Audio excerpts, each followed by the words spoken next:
ॐ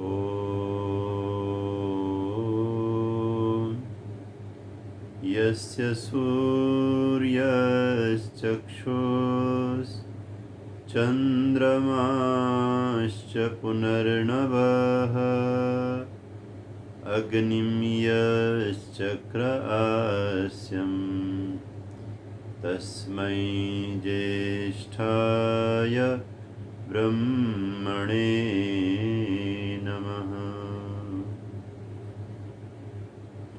तेरी कृपा के बिना हे प्रभु मंगल मूल पत्ता तक हिलता नहीं, खिले न कोई फूल।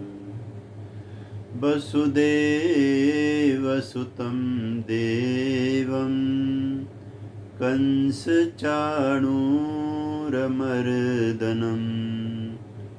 देवकी परमानन्दं कृष्णं वन्दे जगद्गुरुम्।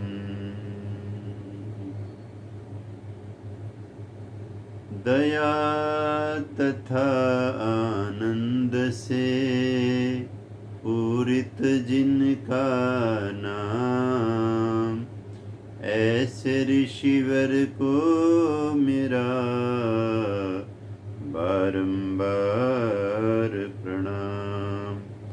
ओम शांति शांति शांति।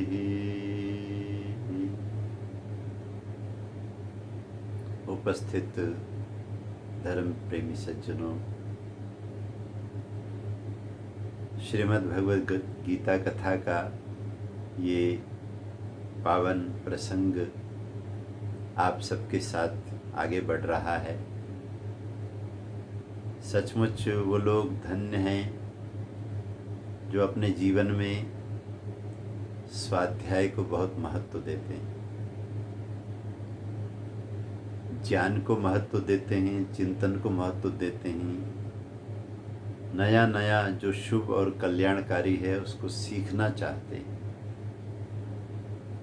हमारे योगेश्वर भगवान श्री कृष्ण बांके बिहारी ऐसे आचार्य हैं, ऐसे गुरु हैं, जगत गुरु हैं, कृष्णम वंदे जगत गुरु। इनके साथ अगर आप भगवत गीता को लेकर के बैठेंगे तो आपको बहुत कुछ सीखने को मिलेगा। एक एक श्लोक के साथ, एक एक शब्दों के साथ बहुत कुछ सीखने को मिलेगा। और भगवत गीता की शिक्षा तो इतना अधिक प्रासंगिक है वर्तमान समय में। जितनी भी समस्याएं व्यक्तिगत, पारिवारिक, राष्ट्रीय एवं अंतर्राष्ट्रीय जितनी भी समस्याएं इस समय हमारे इर्द गिर्द खड़ी हो गई हैं, उनका भी समाधान भगवत गीता से संभव है। आइए ऐसे महान ग्रंथ की महिमा की पंक्ति हम गुनगुनाते हैं, क्योंकि ये साधारण वाणी नहीं है, ये ज्ञान की गंगा है।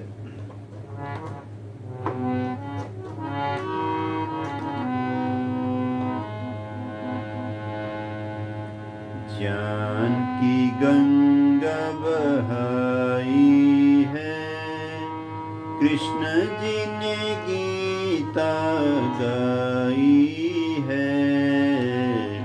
ज्ञान की गंगा बहाई है, कृष्ण जी ने गीता गाई है।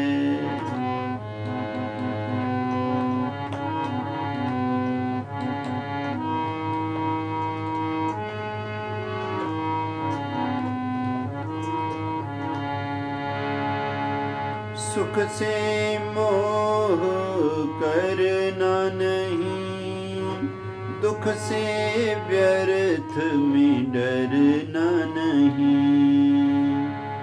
जगत गुरु भगवान श्री कृष्ण गीता से हमें ये समझा रहे हैं कि तुम सुख के लिए पुरुषार्थ करो, प्राप्त भी करो और आवश्यकता पड़ने पर उनका उपभोग भी करो, लेकिन उनसे मोह मत करो, नहीं तो बहुत परेशानी हो जाएगी।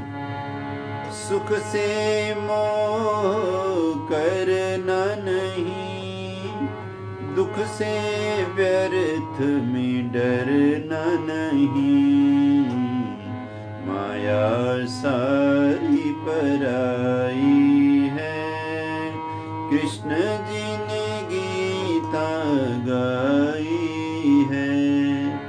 भगवत गीता में वेदों का समस्त अध्यात्म बड़े ही दार्शनिक रूप से प्रस्तुत हुआ है कि माया को अगर आपने अपने सुख का केंद्र बनाया, क्योंकि ये आपकी अपनी निजी संपदा तो है नहीं, माया तो भगवान की वो अनुचरी है, वो सत्ता है जो उन्हीं के आदेश पर निरंतर गतिशील होकर संसार का काम कर रही है। तो उस माया को अपना मान कर के आप अपने सपने मत बनाइए, क्योंकि उसके पति मायापति भगवान हैं।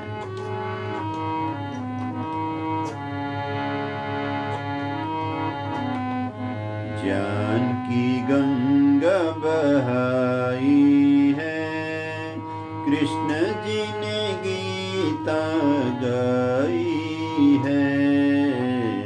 ज्ञान की गंगा बहाई है, कृष्ण जी ने गीता गाई है।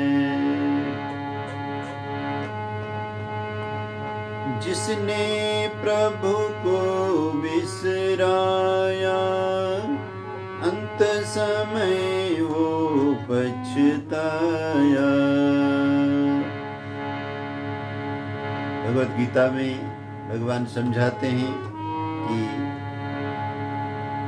ईश्वर की भक्ति के अलावा मनुष्य के लिए सर्वोत्तम कोई आधार नहीं है जीवन का।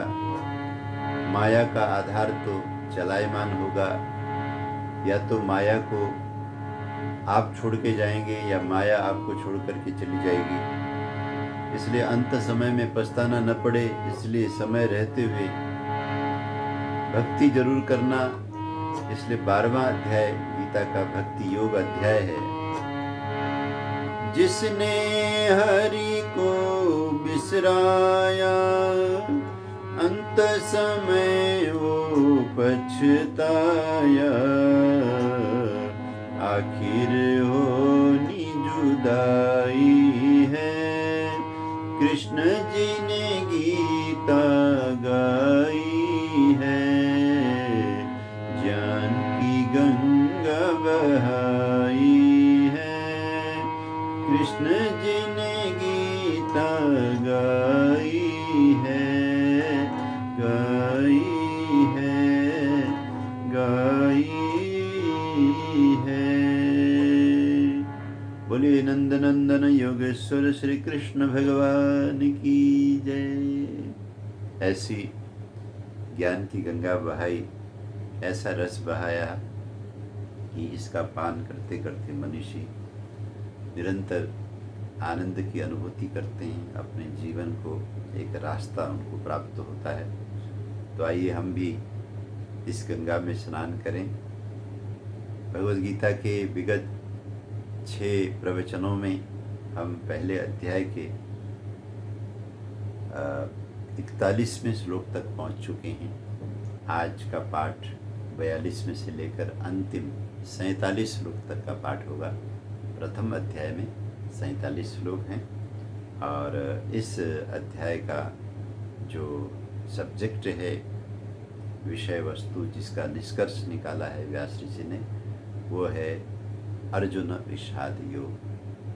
कि इस अध्याय में किस तरह से एक बहुत बड़ा महान योद्धा, एक तरह का उस समय का महापुरुष, अद्भुत राजा, पराक्रमी, एक विषाद में घिर जाते हैं। और उसका वर्णन इसलिए भी बार बार हमें पढ़ना चाहिए कि हम भी अपने जीवन में कई तरह के विषाद से घिरते हैं।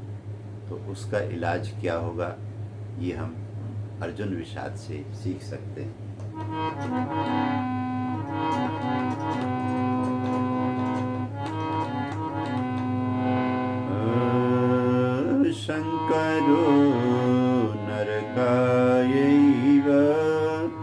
कुलघ्नानां कुलस्य च कुलघ्नानां कुलस्य च पतन्ति पितरो हेषां लुप्तपिण्डोदकक्रियः लुप्तपिण्डोदकक्रिया।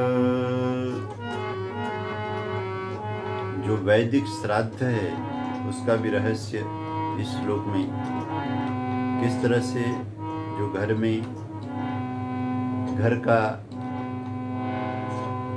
निर्माण करते हुए घर को वैभवमय बनाते हैं, सुखमय बनाते हुए, बालक बेटे बेटियों का जीवन बनाते हुए जो वृद्ध हो गए, अब वो शारीरिक क्षमताओं को खो चुके हैं, उनके लिए अच्छे कुलों में अच्छे परिवारों में जो पिंडदान है, पिंडदान शब्द सुनते ही लोगों को बड़ी घबराहट होती है, क्योंकि मध्यकाल में अविद्या और अज्ञान की वजह से मृत पूर्वजों को पिंडदान करने की व्यवस्था इतनी ज़्यादा बढ़ गई कि जीवित माता पिता की सेवा का जो विज्ञान हमारे ग्रंथों में है वो कहीं लुप्त हो गया। उसको भी यहाँ गीता में बहुत सुंदर ढंग से समझाया गया है।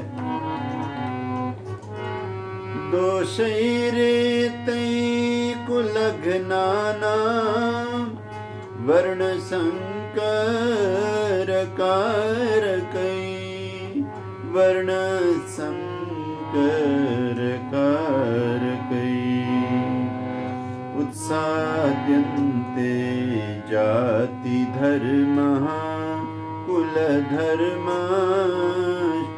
शाश्वता कुलधर्मश्च शाश्वता। बहुत ही गंभीर बात अर्जुन यहाँ कह रहे हैं कि हे श्री कृष्ण, इस लड़ाई में जो विनाश होगा उससे उसके बाद जो आफ्टर इफेक्ट्स हैं जो होंगे उस पे ये लोग कोई भी विचार नहीं कर रहे हैं, जो मुझे प्रत्यक्ष दिखाई दे रहा है। उत्सन्न कुलधर्माणां मनुष्याणां जनार्दन मनुष्याणां जनार्दन नरके नियतं वासो भवतीत्यनुशुश्रुमा भवतीत्यनुशुश्रुमा। अहोवत महत् पापं कर्तुं व्यवसिता वयं कर्तुं व्यवसिता वयं यद् राज्य सुखलोभेन हन्तुं स्वजनमुद्यता हन्तुं स्वजनमुद्यता। हे श्री कृष्ण, कैसा अनर्थ होने जा रहा है और हम आज तक ये कभी विचार नहीं कर पाए कि ये कभी भी लड़ाई होनी नहीं चाहिए, क्योंकि इसमें हम अपने स्वजन को ही मारने के लिए तैयार हो गए। अब अध्याय के समापन पर अर्जुन इस मनस्थिति में अपना अंतिम निष्कर्ष भगवान के सामने, कृष्ण के सामने रखने जा रहे हैं अगले श्लोक से। यदि माम प्रतीकारम् अशस्त्रं शस्त्रपाणयः अशस्त्रं शस्त्रपाणय धर्तराष्ट्ररणे हन्योस्तन्मे क्षेमा तरं भवेत् तन्मे क्षेमा तरं भवेत्। इस तरह से अंतिम जो अपना निर्णय है, अपना निष्कर्ष है, वो अर्जुन रखते हैं और इस निष्कर्ष को सुनकर के जो सबसे ज़्यादा गदगद हो रहे हैं वो हैं धृतराष्ट्र, क्योंकि सारा अनर्थ वो कर रहे हैं जिसकी वजह से ये लड़ाई की नौबत आई। और डर भी उनको बहुत लग रहा है कि पांडव धर्मात्मा हैं और कृष्ण उनके साथ में हैं, कहीं ऐसा न हो इतनी बड़ी सेना के बावजूद भी हमें ही हारना पड़े। तो किसी भी तरह से अगर अर्जुन पीछे हट जाते हैं तो ये लड़ाई कैंसिल हो सकती है और हम बच भी जाएंगे और सारा ऐश्वर्य हमारे हाथ में भी होगा। तो इस वजह से संजय ने लास्ट में इस 47वें श्लोक में सुनाया है धृतराष्ट्र को। संजय उवाच एवमुक्तार्जुन संख्ये रथोपस्थ उपाविशत् रथोपस्थ उपाविशत् विसृज्य सशरं चापं विसृज्य सशरं चापं शोकसंविघ्नमानस शोकसंविघ्नमानस शोकसंविघ्नमानस। अंत में व्यास ऋषि ने अध्याय के समापन पर जो वचन कहे उनको दोहराते हैं। ओम तत्सदिति श्रीमद्भगवद्गीतासूपनिषत्सु ब्रह्म विद्यायां योगशास्त्रे श्रीकृष्णार्जुन संवादे अर्जुन विषाद योगो नाम प्रथमोऽध्यायः। भगवान नाम सुमिरन। व्यास ऋषि परमात्मा का वंदन करते हैं। ओम श्री परमात्मने नमः। ओम श्री परमात्मने नमः। ओम श्री परमात्मने नमः। ओम श्री परमात्मने नमः। ओम श्री परमात्मने नमः। ओम श्री परमात्मने नमः। ओम श्री परमात्मने नमः। ओम श्री परमात्मने नमः। ओम श्री परमात्मने नमः। ओम श्री परमात्मने नमः। ओम श्री परमात्मने नमः। ओम श्री परमात्मने नमः। ओम श्री परमात्मने नमः। ओम श्री परमात्मने नमः। बोलिए सच्चिदानंद भगवान की जय। बोलिए आनंद कंद ऋषि दयानंद की जय।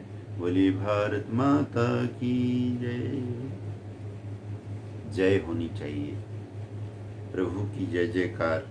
प्रभु के वचनों की जो वेद शास्त्र में उनके मंगलमय वचन आए हैं हमारे जीवन के कल्याण के लिए, उनकी जय जयकार होनी चाहिए। नित्य प्रति वेद पाठ, वेद से बड़े बड़े यज्ञ, शास्त्रों की चर्चाएं, उपनिषदों की चर्चाएं, महाभारत और रामायण जैसे अमर ग्रंथों की चर्चाएं और गीता जैसे एक अद्भुत ग्रंथ की चर्चा, जो आकार में बहुत छोटा ग्रंथ है लेकिन प्रभाव में बहुत बड़ा प्रभाव लिए हुए है, उसकी चर्चा करने से, उस पर आचरण करने से ईश्वरत्व की, ईश्वरीय व्यवस्था की जय जयकार होगी। ध्यान रखिए, एक इंसान की व्यवस्था है जो अपने स्वल्प ज्ञान से, अपनी तृष्णाओं से, अपनी आवश्यकताओं से, अपने मोह से वो बनाता है,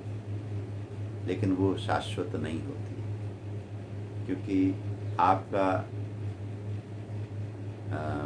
मोह किसी और से है, आपके पड़ोसी का मोह किसी और से है, आपकी रुचि कुछ और है, उसकी रुचि कुछ और है, तो हमेशा संसार में टकराव की स्थिति पैदा होती है। इसलिए कभी भी आप जब जय जयकार मनाते हुए सुने या आप खुद उत्साह से जयकारा करें, तो इस बात को समझें कि हम अपने व्यक्तिगत तुच्छ इच्छाओं को लागू करने की बजाय हम भगवान की इच्छा को, पूर्ण परमेश्वर की इच्छा को लागू करें अपने राष्ट्र में, अपने समाज में और अपने आचरण में। इसी में हमारी भलाई है। ये बात समझाई गई धृतराष्ट्र जैसे जो चक्रवर्ती राजा उस समय के थे। ये बात समझाई गई उनके युवराजों को, राजकुमारों को, कि आप अपने मन को जीतो, आप अपनी तृष्णाओं को जीतो, आप अपने स्वार्थ से लिए गए निर्णयों से पीछे हटो, क्योंकि इसमें औरों का तो नुकसान बहुत बड़ा है ही है और अल्टीमेटली नुकसान तुम्हारा भी, क्योंकि इस संसार में मनुष्य अपनी चालाकी से, चतुराई से अपनी व्यवस्थाएं खड़ी कर सकता है, अपने कानून नियम लागू कर सकता है, उससे औरों को बहुत पीड़ाएं देकर अपने अधिकार का विस्तार कर सकता है। लेकिन जैसा हमने एक दिन प्रवचन में कहा था कि जो परम साम्राज्य है, जिस साम्राज्य के भीतर मनुष्य अपने छोटे छोटे राज्य संभाल करके बैठा है, छोटे छोटे राज्य के लिए लड़ता झगड़ता रहता है, तो परम साम्राज्य तो भगवान का है। इंद्रो विश्वस्य राजति, उस इंद्र का है जिसका ऐश्वर्य कभी भी कोई छीन नहीं सकता, बल्कि सबके ऐश्वर्य में जिसका पंजा ऊपर रखा हुआ है वो जब चाहे अपने पंजे को समेट लेगा और बड़े से बड़े जो राजा हैं वो रंक बन सकते हैं। ऐसे अद्भुत परमात्मा हैं। इन्हीं को ही नमन करके हमें हर समय जय जयकार करना चाहिए, जैसा व्यास ऋषि ने ओम श्री परमात्मा ने कहा। महर्षि दयानंद जी महाराज नित्य प्रति भगवत वंदना करते हुए वेद के विभिन्न मंत्रों से, आप उनके ग्रंथ पढ़िए, आर्या विविनय पढ़िए, किस तरह से वो भाव से भरकर प्रभु से प्रार्थना करते हैं, प्रभु से बातें करते हैं और सब कुछ प्रभु का मानकर उनकी सेवा में अपने जीवन को लगाने में धन्यता महसूस करते हैं। ये महापुरुषों से, ऋषि मुनियों से हमको सीखना है, क्योंकि हम अभ्यस्त नहीं हैं ऐसे सुंदर आचरण के, तो हमें नित्य नियम बनाकर उनके चरणों में बैठना चाहिए। तो बड़ा अच्छा है कि आर्य संदेश टीवी, जो कि केंद्रीय सभा दिल्ली और आर्य प्रतिनिधि सभा दिल्ली के द्वारा संचालित है, और इसके अधिकारी बड़े साधुवाद के पात्र हैं, जो इस कोरोना के विपरीत समय में कहाँ से वो साधन जुटाकर सभी विद्वानों को सत्संग के लिए निवेदन करके उनको यहाँ ला करके इस तरह से लोगों को ज्ञान बांटते हैं, हमारी संस्कृति का विस्तार करते हैं। तो मैं बहुत आनंदित हूँ कि आपने मुझे भगवद गीता की सेवा के लिए चुना है, जो कि मेरी प्रिय साधना है। मेरे नित्य प्रति के जीवन में भी, जहाँ नित्य प्रति चारों वेदों के मंत्रों का आंशिक पाठ करने की श्रद्धा रहती है, वहीं तत्पश्चात भगवद गीता के पाठ का जो मेरा नित्य नियम है वो चलता रहता है। क्योंकि भगवान कृष्ण का आशीर्वाद ही मानिए कि मेरा जन्म गीता पाठी पूज्य पिताजी के चरणों में हुआ है, उनके परिवार में हुआ। मेरे पूज्य पिताजी पंडित हेमनाथ शर्मा जी और पूज्य माता जी शिवकला देवी जी, जहाँ पे नित्य प्रति गायत्री जाप और गीता पाठ ये कभी छूटते नहीं थे। ऐसे पुण्यात्माओं के यहाँ जन्म लेकर बचपन से ही मुझे कृष्ण का जो सलोना स्वरूप है, उनके जो दिव्य जीवन है, फिर उसके बाद में ये जो दिव्य वचन है, उनसे जुड़ने का मौका मिला। और आर्य समाज का तो मेरे ऊपर बहुत बड़ा ऋण है कि ऋषि दयानंद जी ने ऐसा मुझे खींचा कि मैं गुरुकुल में जाकर, गुरुकुल कालवा जो आचार्य बलदेव जी महाराज की तपोभूमि, उनको भी मैं इस आर्य संदेश टीवी के माध्यम से प्रणाम करता हूँ, क्योंकि उन्होंने भी आपकी सभा की सेवा की थी। जीवन के अंतिम चरण में वो सारद्वीप सभा के प्रधान भी बने। उनके प्रधान काल में आपने बड़े बड़े आर्य महासम्मेलन आयोजित भी किए। लेकिन शायद ही आप जानते हो कि किस तरह से उनका जो व्यक्तिगत जीवन, वो निर्मल ऋषि मुनियों जैसा, बिल्कुल किसी प्रकार के दाग धब्बे से रहित, शास्त्रीय मंत्र की तरह चमकता हुआ, हीरे मोती की तरह प्रकाश डालता हुआ शिष्यों पर एकदम तेज बरसाता हुआ उनका व्यक्तित्व था। ऐसे व्यक्तित्व को मैं प्रणाम करता हूँ। उनके आशीर्वाद से मुझे व्याकरण का ये ज्ञान प्राप्त हुआ और मैं वैदिक वाङ्मय में प्रवेश कर सका। इन गीता के श्लोकों को जिस समय मैं गुनगुनाता हूँ, गाता हूँ, इन पर बैठ कर के मनन चिंतन करता हूँ, आप जैसे श्रद्धालु के साथ बैठकर इनकी कथाएं करता हूँ, तो मुझे इन सब के दर्शन होते।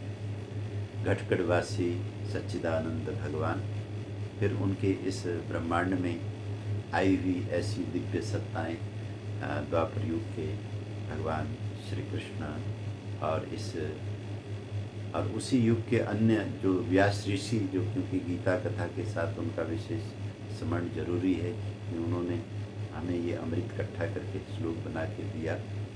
और फिर इस युग के महर्षि देव दयानंद, जिनके पुण्य प्रताप से इस तरह की सुंदर संस्थाएं, आर्य समाज, आश्रम, गुरुकुल, तरह तरह से विद्या पढ़ने की सुविधाएं, और अब उनके ही आशीर्वाद से आप जैसे भक्तों का मिलना, और फिर इस तरह के आयोजन का होना, उनके साथ बैठ कर के गीता कथा करना, तो इस कथा में मैं सबको प्रणाम करता हूँ, वंदन करता हूँ, आपकी श्रद्धा को भी नमन करता हूँ।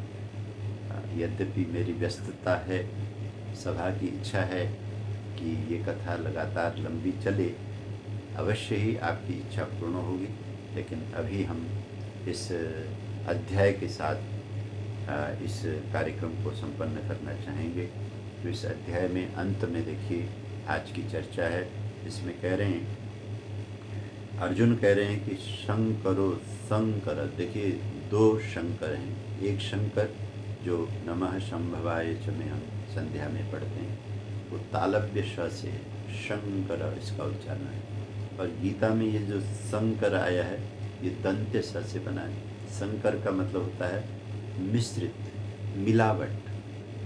जैसे आप बाज़ार में सुनते हैं कि जो भ्रष्टाचारी लोभी व्यापारी होते हैं, वो तरह तरह का मिलावट करके अपने सामान को बेचकर ग्राहकों को ठगते हैं। तो संकरण हो गया, जो चीज़ जिससे नहीं मिलनी चाहिए। अब आप देखते हैं कि मिर्च के अंदर अगर लाल मिट्टी मिला दिया जाता है, जीरे के अंदर मिलावट है, धनी के अंदर मिलावट है, अनाज के अंदर मिलावट है, और अब तो केमिकल चीज़ों की वजह से मिलावट बहुत ही घातक सिद्ध हो रहा है। इसी जो मिलावट नुकसानदायक है उसी को ही संकर कहते हैं, दंत्य स के साथ, तो जो कि मिलावट नहीं होना चाहिए। तो कहते हैं जब ये लड़ाई हो जाएगी और लाखों लाखों घरों के वो जो पुरुष वर्ग हैं वो नष्ट हो जाएंगे, लड़ाई में वीर गति को प्राप्त हो जाएंगे, तो देवियों का जीवन बड़ा ही दुखमय हो जाएगा। क्योंकि भगवान ने बहुत ही प्यारी रचना की है कि अग्नि सोमाभ्याम नमः। हम लोग जब हवन करते हैं, यज्ञ करते हैं, 2 आहुतियाँ हम चढ़ाते हैं, अग्नये स्वाहा सोमाय स्वाहा। अग्नये स्वाहा से हम उत्तर दिशा में घी की आहुति चढ़ाते हैं, सोमाय स्वाहा से दक्षिण दिशा में घी की आहुति चढ़ाते हैं। यज्ञ के पारखी, यज्ञ के अनुभवी आचार्य इसकी विविध प्रकार की व्याख्याएं करते हुए सार हमको समझाते हैं।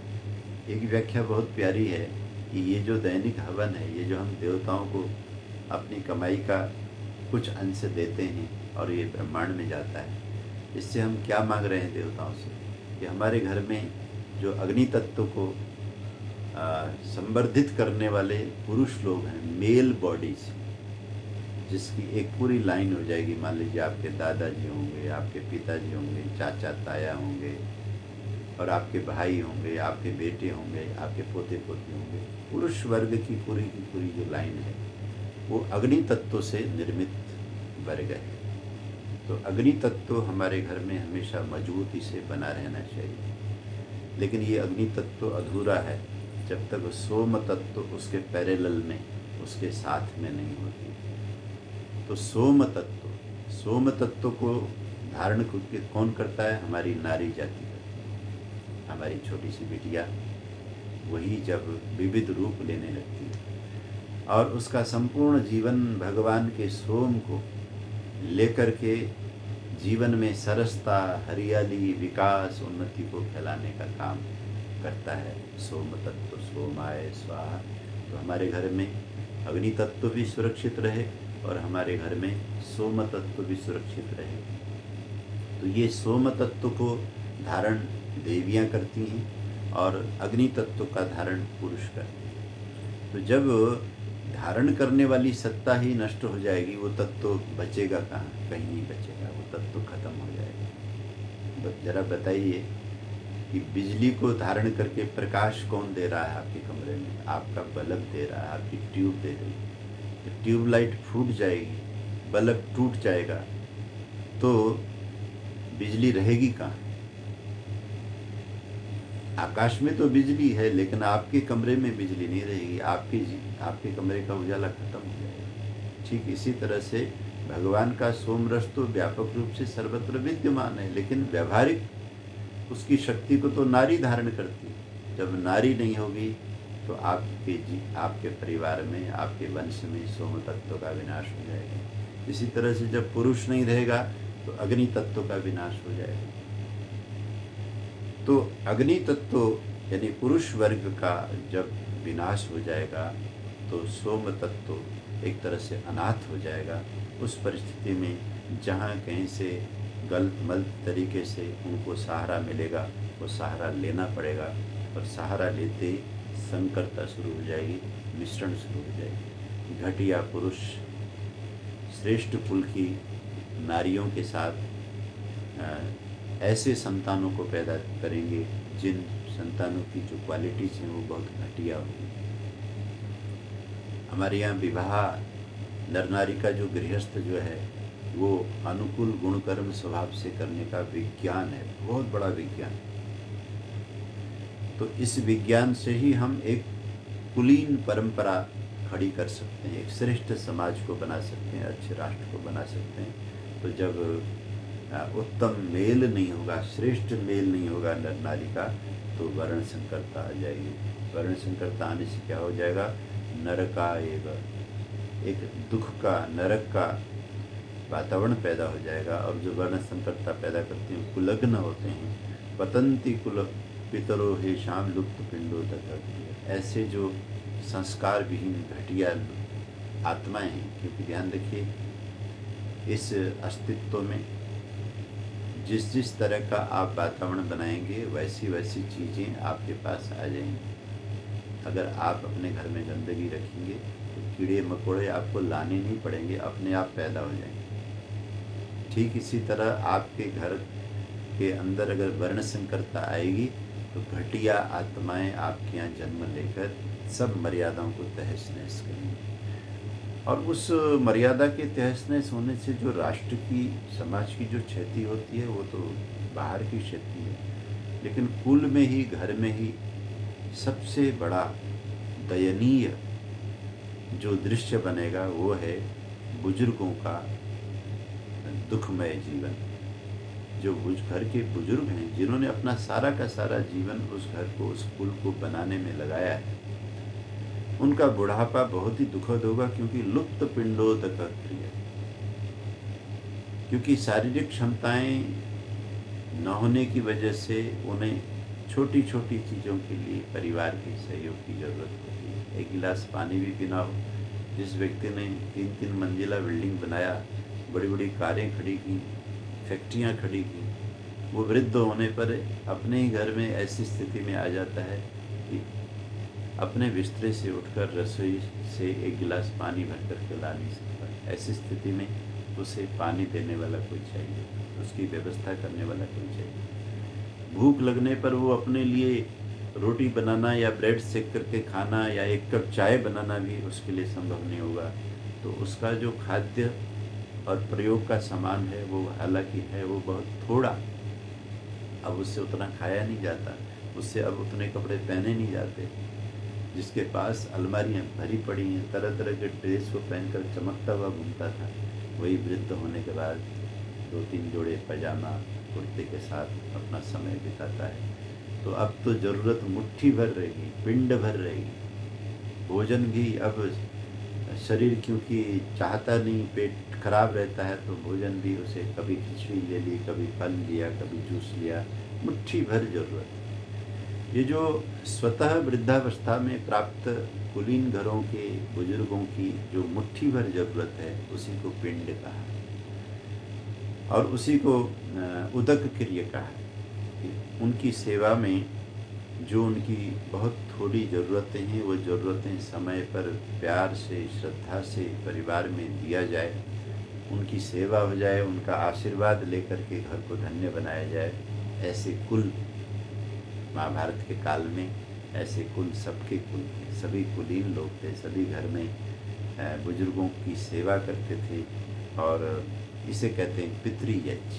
पितृयज्ञ होता था, जिसके ऊपर महर्षि ध्यान जी महाराज ने बहुत वैज्ञानिक प्रकाश डाला। तो कहते हैं हे श्री कृष्ण, इस लड़ाई की वजह से ये पिंड और उदक की विधि तहस नहस हो जाएगी।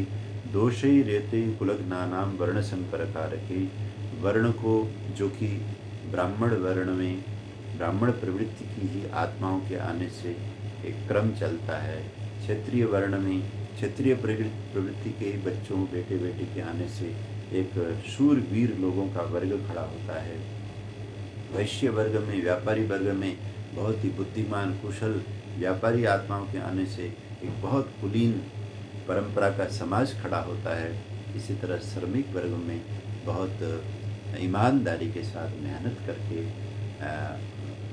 समाज में एक आदर्श परिश्रम का एक वातावरण बनाते हैं। उनकी भी अपनी एक कुलीनता है, ध्यान रखिए। अगर एक ऋषि मुनि की अपनी कुलीनता है, तो एक श्रमिक, एक लेबर क्लास के व्यक्ति की, झाड़ू लगाने वाले की व्यक्ति की, ईंट उठाने वाले व्यक्ति की अपनी एक कुलीनता होती है। वो जो उनकी विशेषताएं, ये सब तहस नहस हो जाएंगे। उत्सन्न कुल धर्माणाम मनुष्याणाम जनार्दना, नरके नियतम वासो भवति इति अनुशुश्रम।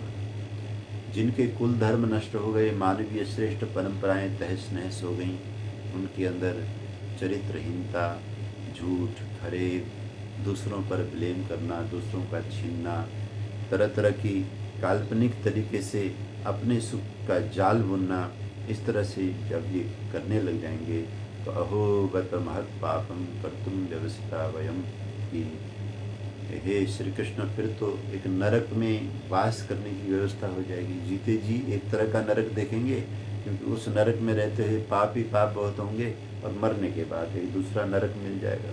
तो नरक नियतम अनियतम वास, तो कहते हैं इस तरह की समाज व्यवस्था हो जाएगी, राष्ट्र व्यवस्था हो जाएगी, तो अनियत न जाने कितने लंबे काल तक नरक का वास सबको मिलेगा। ऐसा हमने शास्त्र में सुना है। तो ये स्वाध्याय की बात अर्जुन ने रखी। अनुशुश्रुमा हमने, क्योंकि बचपन से ही शास्त्र पढ़े हैं, स्मृतियाँ पढ़ी हैं, तो उसी तरह से अपनी समझ भी विकसित हुई है। तो अर्जुन भगवान के सामने उसका सारा स्वरूप रख रहे हैं और कह रहे हैं अहो बत महत् पापम कर्तुम व्यवसिता वयम। हे श्री कृष्ण, ये क्या हो गया? अरे ये तो हम बहुत बड़ा पाप करने के लिए मजबूर किए गए हैं। व्यवसिता का मतलब है कि हमारे हालात ऐसे बन गए। क्या ये हालात हमसे ऐसे भयानक पाप करवा के छोड़ेंगे। ये हमारे हालात इतने खराब क्यों हुए? व्यवसिता वयम, जैसे आप रास्ते में कहीं जा रहे हो, आप चाहते थे कि समय पे वहाँ पे पहुँचें, लेकिन रेड लाइट में ट्रैफिक जाम था और आप न पीछे जा सकते हो न आगे जा सकते हो। आप तो बस किसी तरह से इंतज़ार करने के लिए उस भीड़ में, और फिर झगड़े का भी वातावरण बनता है, उसमें किसी तरह समय बिताने के लिए कैद हो जाते हो।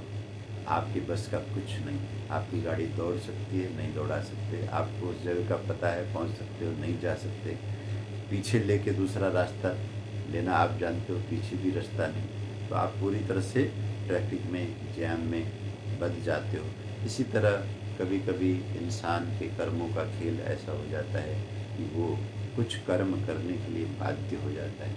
तो हे योगेश्वर श्री कृष्ण, इस भयानक, इस बहुत ही नरक में ले जाने वाली लड़ाई को करने के लिए क्या हम आवर्त हो गए हैं? यद राज्य सुख लोभेन हंतुम स्वजनो मुद्यता, कि राज्य सुख को प्राप्त करने के लिए हम अपने लोगों को मारने के लिए तैयार हो गए हैं। ये तो बहुत ही गलत हो गया। तो ऐसे सारे भावों को व्यक्त करके अर्जुन अपना निर्णय सुनाते हैं। कल मैं एक प्रसंग आपको सुना रहा था कि किस तरह से एक ब्राह्मण परिवार को विधिवशात, जैसे कर्तुम व्यवसिता वयम, गांव छोड़ने का मन नहीं था, गांव छोड़ना पड़ा, घर बेचने का मन नहीं था, घर बेचना पड़ा, जमीन छोड़ने बेचने का मन नहीं था, बेचना पड़ा। हम सब के जीवन में कर्तुम व्यवसिता वयम, जैसे गीता में कहा, कुछ परिस्थितियां ऐसी आती हैं कि हमें उन हालातों से गुजरना पड़ता है। तो ब्राह्मण ने बड़े भारी मन से ये परिवर्तन किया, दूसरे गांव में शिफ्ट हो गए। और जब शिफ्ट हो गए और उस गांव में गए तो उनको क्या पता कि एक आफत से किसी तरह छूट करके ठंडी सांस लेकर आराम से रहने के लिए आए थे, वहाँ एक दूसरी ही मुसीबत थी। और मुसीबत क्या थी कि उस गांव का जो सरपंच था, ध्यान रखना, जिस किसी भी संगठन का जो मुखिया होता है, वो मुखिया पितावत होता है, पितावत।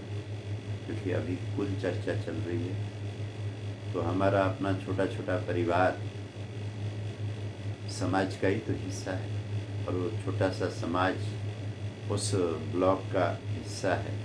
उस ब्लॉक और जिला प्रांत, और प्रांत से देश, और देश से पूरा संसार। हम इस तरह से धीरे धीरे एक छोटा सा सर्कल, सबसे छोटा गोला बीच में, उसको घेरता हुआ उससे बड़ा गोला, उससे उसको घेरता हुआ उससे बड़ा गोला। तो कहते हैं डब्बे के भीतर डब्बा, डब्बे के भीतर डब्बा, डब्बे के भीतर डब्बा। तो हमारी जो इकाई है वो एक कुल का अंश है, एक समाज का अंश है। तो जो बड़ा घेरा होता है, जो हमें घेरे हुए, उसका जो मुखिया है, उस मुखिया में एक तत्व होना चाहिए, वो है पितृतत्व। पितृतत्व माने जैसे हमारे पिताजी अमीर हों, गरीब हों, छोटे हों, बड़े हों, बीमार हों, पढ़े लिखे हों, अनपढ़ हों, अपनी पूरी शक्ति हमारी रक्षा में लगाते हैं, हमें बचाने में लगाते हैं, हमें पढ़ाने में लगाते हैं, हमें उन्नत होने के लिए सहारा देते हैं। तो पिता का ऋण बहुत बड़ा ऋण माना गया है। तो कहते हैं महाभारत में ये चर्चा यक्ष युधिष्ठिर संवाद में है, कभी फिर किसी कथा में ये चर्चा लाएंगे। तो इसी तरह से कहते हैं जो घर के पिताजी हैं, जिनकी वजह से घर के बच्चे सुरक्षित होकर बड़े होने लगते हैं, ठीक इसी तरह जो गांव का सरपंच है वो पूरे गांव का पिता है। गांव की सब बेटियां उसकी अपनी बेटियां होनी चाहिए, गांव के सब बेटे उसके अपने बेटे होने चाहिए। ये तो हमारी कुलीनता है, ये तो हमारा चरित्र है।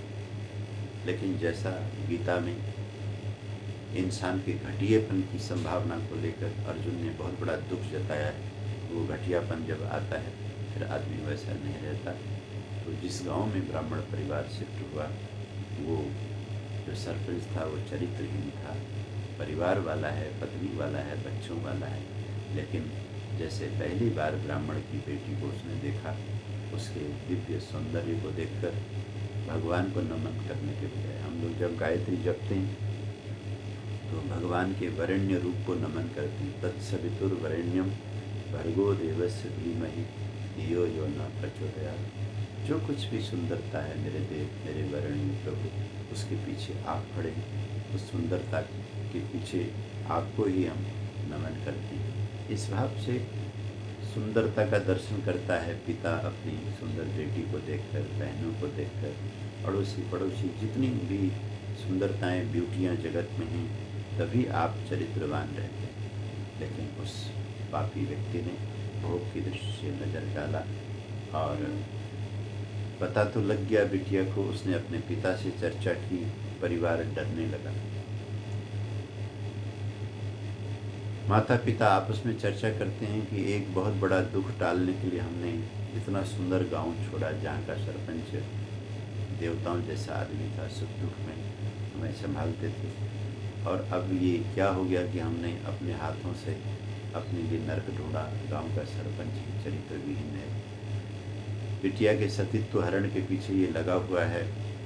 तो कहते हैं इस मसले में भी ब्राह्मण की बेटी ने अपने मन को मजबूत करके, क्योंकि वो स्वाध्याय करती थी, इतिहास को पढ़ती थी। देखिए, स्वाध्याय करने से, इतिहास पढ़ने से आजकल बेटे बेटियों के लिए ये बहुत दुख की बात है। मोबाइल की वजह से जो थोड़ी बहुत किताबें पढ़ी जाती थी वो सब बंद हो गई। आप लोग इस मोबाइल से बचिए, क्योंकि ये छोटी छोटी क्लिप्स देकर आपका मन हमेशा टुकड़ों में आपके मन को भटकाता रहता है और आप चंचलता के साथ किसी की सर्फिंग में लगे रहते हैं। नहीं, श्रेष्ठ ग्रंथ लेना, उसे विधि से पढ़ना। जब तक आप ऐसा नहीं करेंगे आपका व्यक्तित्व निर्माण नहीं हो सकता। तो कहते हैं उसने एक दिन अपने माता पिता से कहा कि मुझे आप 10-15 दिन का समय दीजिए, जो खेत में कुटिया है उस कुटिया में मैं एक साधना करना चाहती हूँ, और मुझे विश्वास है कि उस साधना को अगर मैं कर पाऊँगी तो इस पापी सरपंच का जो षड्यंत्र है उससे शायद हमारा परिवार बच जाएगा। तो माता पिता बिटिया को जानते थे कि ये जो कुछ भी करती है अच्छा करती है। माता पिता ने कहा ठीक है बेटा आप करो। तो कहते हैं उसने सरपंच को जाकर के कहा कि सरपंच जी, आप मेरे प्रति बहुत आसक्त हैं। अब मैंने ये तय किया है कि एक न एक दिन आप किसी तरह से मुझ पर आक्रमण तो करोगे ही, तो मैं अपनी इच्छा से आपको निमंत्रण देना चाहती हूँ। लेकिन ये निमंत्रण जिस तारीख का होगा आपको उसी तारीख को आना है, और हमारे खेत में एक कमरा है वहाँ पे आपको आना है। तो दुराचारी सरपंच का तो खुशी का ठिकाना ना रहा। इधर उस सुंदर बिटिया ने, उस योगमय बिटिया ने आयुर्वेद के माध्यम से कुछ ऐसी दवाइयाँ ली, और उन दवाइयों की वजह से उसके शरीर में जो अन्न जल था वो टिकता नहीं था। उसे जैसे संग्रहणी में होता है, डायरिया में होता है, दस्त जो लगते हैं वो लगने लगे। उसने दूर खेत में 2-3 घड़े रखे और अपना सारा का सारा जो निकलने वाला शरीर का मल था उन घड़ों में भरा, और इधर वो सूखती चली गई। जो बहुत सुंदर दिव्य काया थी उसकी, वो सूख करके 10-15 दिन में बिल्कुल क्षीण हो गई, क्योंकि वो पानी लेती थी और उसमें से वो भी शरीर से निकलता था। एकदम शरीर पिचक करके बहुत ही बुरी स्थिति में आ गया। और वो दिन, नियत दिन जो सरपंच को उसने बुला रखा था, सरपंच वहाँ आया। ये चारपाई में पड़ी हुई थी, कमरे में बदबू थी। सरपंच ने आते ही कहा कि ये क्या, तुम्हारा वो सौंदर्य कहाँ गया। उसको देखते ही सरपंच को भी घृणा हो गई उस शरीर से कि ये क्या हो गया, इसका शरीर तो बिल्कुल मरणासन्न है। तो कहती है, नहीं सरपंच जी, सौंदर्य आपके लिए मैंने संभाल के रखा है। बाहर वो जो घड़े हैं रास्ते में आपके बाईं तरफ, उन घड़ों में मैंने आपके लिए वो सौंदर्य भर के रखा है, आप जा कर के देखिए। आश्रम में पड़ा हुआ वो दुराचारी सरपंच उन घड़ों को जा कर के जब मलमूत्र से बदबू आती हुई, कीड़े मकोड़े भिनभिनाते हुए उसको दिखे, तो उसे एकदम अपने कृत्य पर, अपने चरित्र पर भयानक पश्चाताप हुआ। और वो कहने लगा कि इस लड़की ने अपने चरित्र को बचाने के लिए आत्महत्या की लिए तैयारी की, ये तो मैंने बड़ा अनर्थ किया। उस ब्राह्मण पुत्री के जब तब से उसके शरीर के प्रति किए गए अनासक्ति भाव से उस पापी के अंदर का जो अंधेरा था वो छट गया, और जाके के दरवाजे में कह दिया, बेटी मैंने बहुत बड़ा पाप किया है और तुमने इतना कठिन काम किया, कहीं ऐसा न हो कि तुम्हारी मृत्यु हो जाए और पाप मुझे लगे, इतना पाप तो मैं कर चुका हूँ। तुम बिल्कुल स्वस्थ हो जाओ, भोजन आदि लेकर के शरीर को ठीक करो, और मैं भी अपने चरित्र को ठीक करता हूँ। मैं आज से इस पापमय विचार को छोड़ता हूँ। और सरपंच वहाँ से नमस्कार करके क्षमा मांग करके चला जाता है, और वह बेटी दोबारा धीरे धीरे अपने शरीर को ठीक करके अपने परिवार की इज्जत को, कुल को बचाती है। मेरे कहने का मतलब यह है कि नर नारी का आपस में वर्ण संकर के रूप में मिलना इतना घिनौना है कि हमारे पूर्वज लोग ये जानते थे कि इसकी वजह से परिवार, समाज और राष्ट्र बहुत ही नरकमय वातावरण की तरफ जाता है। इसलिए किसी भी रूप से जो वर्ण संकरता का मेल है, जो अनैतिक मेल है, चरित्रहीनता का मेल है, उससे इस सुंदर मानव शरीर को, पुरुष या नारी को, दोनों को बचाना चाहिए।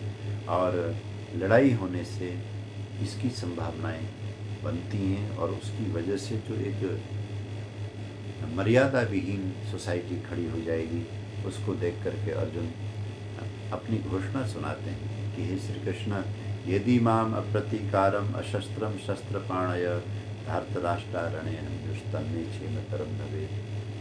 कि हे श्री कृष्ण, मैं तो अब इस निर्णय पे पहुंचा हूँ कि मैंने तो अब प्रतिकार करना नहीं, मैंने तो अपना हथियार उठाना नहीं है। मुझ हथियार विहीन व्यक्ति को अगर ये हथियार लेकर के प्रहार करके मार भी देते हैं तो मुझे लगता है कि इसी में मेरी भलाई है। तो इतनी ज़्यादा भावों से अर्जुन भर गए हैं। और ये चर्चा संजय ने धृतराष्ट्र को सुनाई कि ऐसा बोल करके रथोपस्थ, जो रथ की सीट होती है, अब तक तो अर्जुन खड़े थे, कृष्ण बैठे हुए थे, खड़े होकर कृष्ण को अपनी वेदना सुना रहे थे, लेकिन अब हालात ऐसे हो गए कि धनुष सहित तीरों को नीचे रख करके शोक में अत्यंत गंभीर होकर के अर्जुन वहाँ पर बैठ गए हैं। तो इस तरह से ये अध्याय हमारे इतिहास का वो अध्याय है जिसके अंदर एक इतना बड़ा व्यक्ति, इतना सामर्थ्यशाली व्यक्ति, इतनी वीरता से, साहस से भरा हुआ व्यक्ति, जिसको देश के भविष्य के लिए एक निर्णायक युद्ध लड़ने की जिम्मेदारी भगवान ने दी। योगेश्वर श्री कृष्ण ने अर्जुन का ही रथ क्यों पकड़ा था, ये भी किसी कथा में हम बताएंगे। वो युधिष्ठिर का भी पकड़ सकते थे, वो भीम का भी पकड़ सकते थे, नकुल सहदेव के लिए भी वो कह सकते थे कि ये छोटे भैया हैं, माधुरी के बेटे हैं, मैं तो इनका रथ चलाऊँगा। लेकिन ऐसा नहीं, उन्होंने अर्जुन का ही क्यों चलाया। एक बात तो समझ में आई कि कृष्ण रथ में थे, तो ये जो संवाद अर्जुन ने करना था, ये संवाद चल पड़ा है। तो भगवद गीता का शुभारंभ इस विषाद योग के साथ में, अर्जुन विषाद योग के साथ में हो गया है। आप सभी ने 7 दिन तक बड़े भाव से, बड़े प्रेम से इस चर्चा को सुना, और इस पूरी चर्चा में जो लास्ट में सार रूप में समझने की बात यह है कि धृतराष्ट्र उवाच से ये अध्याय शुरू हुआ, और शोक संविघ्न मानस, इस वचन से अध्याय पूरा हुआ। पाप पूर्ण सारे निश्चय को लेकर के जो आदमी ये चाहता है कि मैं दुनिया में राज करूं, वो कभी भी चैन से रह नहीं सकता, क्योंकि उसके विचार अधर्म पूर्वक हैं। इसलिए शायद कोई और न भी पूछे कि लड़ाई के मैदान में क्या हो रहा है, तो सबसे ज़्यादा टेंशन किसको है, सबसे ज़्यादा चिंता किसको है? उसी पापी व्यक्ति को है जो सर्वोपरि पद में बैठ कर के अनर्थ जो नहीं होना चाहिए उसको होने दे रहा है। तो भगवद गीता ये बताती है कि अगर तुमने पाप के पक्ष में अपनी योजना बनाई है तो ध्यान रखना, तो उसका फल भुगतने के लिए तैयार रहो। और पहला फल ये होगा कि तुम्हारी अंतरात्मा ही तुम्हें चैन से रहने नहीं देगी, न तो तुम ठीक से सो पाओगे, न ठीक से खा पाओगे, क्योंकि तुम्हें पता है कि तुम बहुत गलत कर रहे हो। इसी को महर्षि दयानंद जी महाराज ने बड़े सुंदर ढंग से कहा कि मनुष्य का आत्मा सत्यासत्य को जानने वाला है। तो इस वजह से बुद्धिमान को चाहिए कि कभी भी पाप का पोषण न करे, अधर्म का पोषण न करे। और अंत में जो शोक संविघ्न मानस वाली बात आई है, उसमें यह समझाया गया है कि अगर आपको विषाद हो जाता है किसी भी तरह से, तो आप ध्यान रखना शोक से घिर जाएंगे। और जब ये शोक आपके अंदर आएगा तो आप कुछ करने लायक नहीं रहोगे। इसलिए कहते हैं ना भाई, ये जो डिप्रेशन है, इस डिप्रेशन में बड़े बड़े घर के बेटे बेटियां, क्योंकि वो उनको पहले शोक होता है और उस शोक में जाते ही उनकी सारी शक्तियां खत्म हो जाती हैं। अभी पिछले दिनों मैंने सुना कि एक परिवार का एकलौता पुत्र जो अमेरिका में इंजीनियरिंग कर रहा था, और परिवार तो हमेशा बच्चे से यही कहता रहता कि बेटा अपना ध्यान रखना, अच्छे नंबर लाना, अच्छी पढ़ाई करना। तो उसकी एक पढ़ाई जब होनी थी उस समय शायद उसने मन नहीं लगाया, मनोरंजन में इधर उधर मन लगाया होगा। लेकिन जब पेपर आए तो उसको लगा कि मैंने समय पर पढ़ाई नहीं की, अब मेरे नंबर अच्छे नहीं आएंगे। हालांकि क्या पता नंबर अच्छे आते। तो इस भय में वो डिप्रेशन में चला गया, शोक संविघ्न मानस, और उसने अमेरिका में आत्महत्या कर ली। उस मूर्ख आत्मा ने, उस मूर्ख नौजवान ने जो कदम उठाया, वो तो मृत्यु के बाद अपने कर्म फल को भोगने के लिए आगे बढ़ गया प्रभु की सूक्ष्म सृष्टि में। लेकिन प्रकट जगत में माता पिता दादा दादी, हम जैसे जो उस परिवार के वेलविशर लोग हैं, उनके लिए हमेशा हमेशा के लिए अंधेरा वो छोड़ करके गया। तो अर्जुन भी विषाद में गए हैं कि कोई अच्छी स्थिति में नहीं पहुँचे हैं, और विषाद में गए हैं तो फिर उनका इलाज अवश्य होगा, क्योंकि योगेश्वर भगवान उनके पास में हैं। तो आइए हम भी जब कभी भी हमारे मन में इस तरह की कोई विषाद की भावना आ जाए तो उसमें बैठे न रहें, बल्कि किसी न किसी तरह से विषाद से बाहर आने के लिए कृष्ण जैसे सद्गुरु का आश्रय लें, मार्गदर्शन लें। श्री कृष्ण गोविंद माधव की, पढ़ लो गीता केशव की। श्री कृष्ण गोविंद माधव की, पढ़ लो गीता केशव की। देह का अंत है अटल यहाँ, बच के मनुज तो जाए कहाँ। अमर आत्मा है सबकी, पढ़ लो गीता केशव की। श्री कृष्ण गोविंद माधव की, पढ़ लो गीता केशव की। बोलिए सच्चिदानंद भगवान की जय। इस तरह से भगवद गीता का प्रथम अध्याय संपन्न होता है। आप सभी ने प्रेम से सुना। भगवान सबका मंगल करें। ओम शांति।